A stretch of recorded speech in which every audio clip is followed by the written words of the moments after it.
And today's video is a rather mixed bag.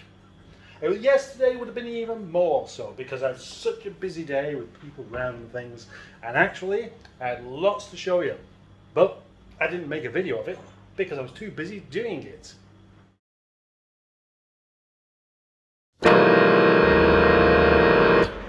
I'm going to take the intercooler off of this ZT to send away to somebody who needs it. I would also like to get the engine out of that Rover 45.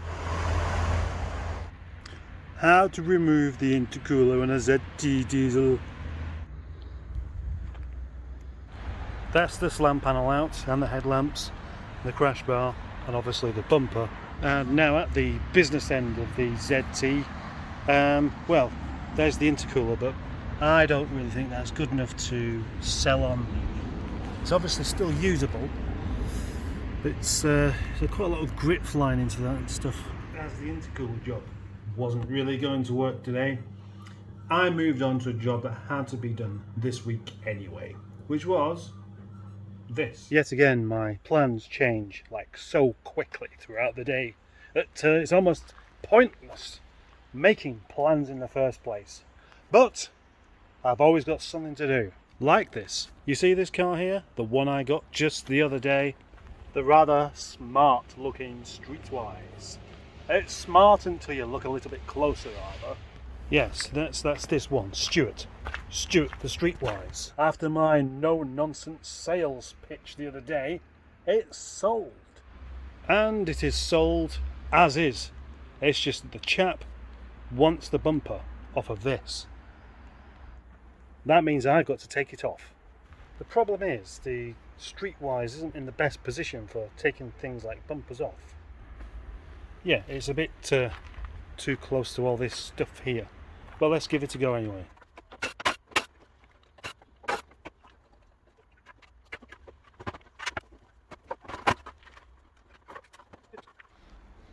That took 1 minute.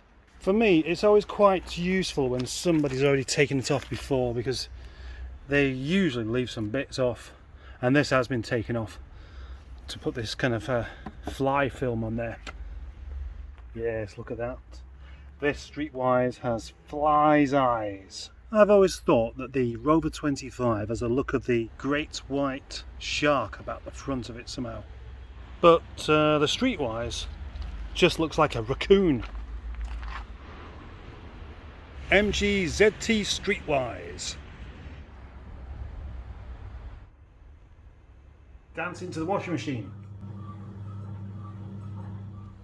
Even more changes to plan when suddenly I got a message asking for a BCU, which I have in the Snotter Streetwise.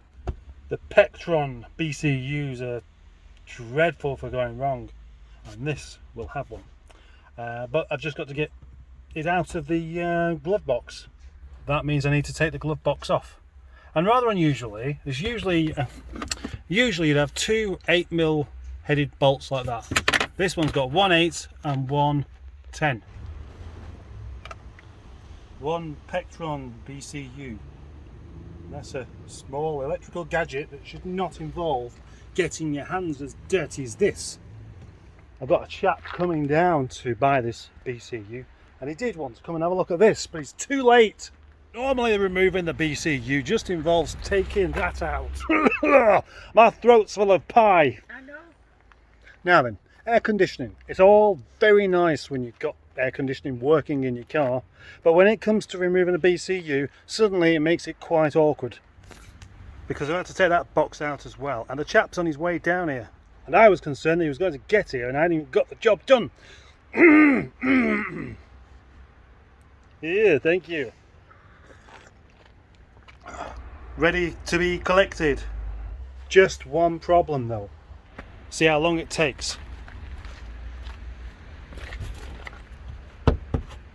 I should have opened the boot and removed the latch before taking away the BCU. But more than that, obviously I would need a battery inside and the fuse box plugging back in and somewhere to put the battery. Oh, and I removed, what else did I remove? The battery, the battery cable's down there. Could have just plugged it all back in after all. It'll probably still be quicker to just climb in the back and unlatch it with a big screwdriver and a bit of heavy duty attitude or something. And now, Project George. Look at Project George there. I can't get him all in shot from this angle. Can I do it from here? Not quite. Lovely Project George.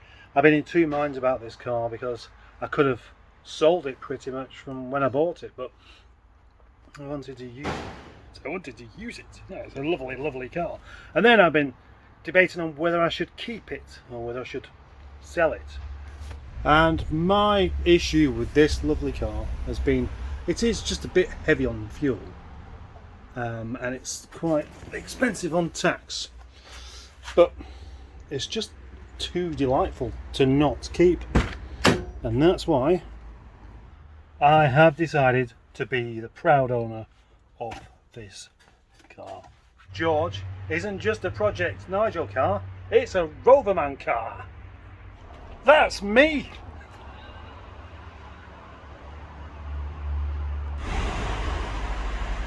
Looks like a Cyclops. That chap that came for the BCU, he turned up in a Ford Mondeo.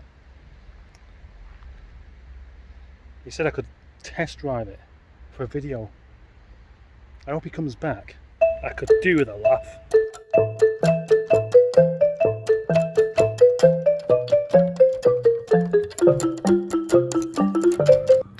I do hope you haven't found this video to be too confusing today. It's a rather posh beer, this, but rather full of itself posh. It's got a toffee nose.